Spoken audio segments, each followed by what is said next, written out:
అంటే మీరు వేస్ట్ అనుకునే వాటర్‌తో ప్లాంట్స్‌కి మంచి పవర్ లిక్విడ్ తయారు చేయొచ్చు. అదెలా అంటే మనం వేస్ట్ పప్పులు గానీ, రైస్ కానీ కడిగినప్పుడు వాటర్ వడపోస్తుంటాం గదా!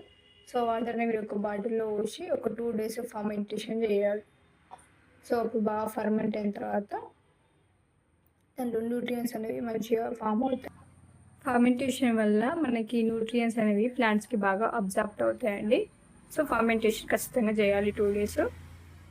మీకు ఫర్మెంటేషన్‌కి పప్పుల రైస్ గానీ, బియ్యంతోటి కడిగిన వాటర్ గానీ, వాటర్ గానీ, మీరు పెరుగు గూడా యూజ్ చేయొచ్చు. పెరుగుకైతే మీరు కొంచెం వాటర్ తోటి మళ్ళీ దాన్ని డైల్యూట్ చేయాల్సి ఉంటుంటది. కొన్ని వాటర్ కలపాలి దానికి.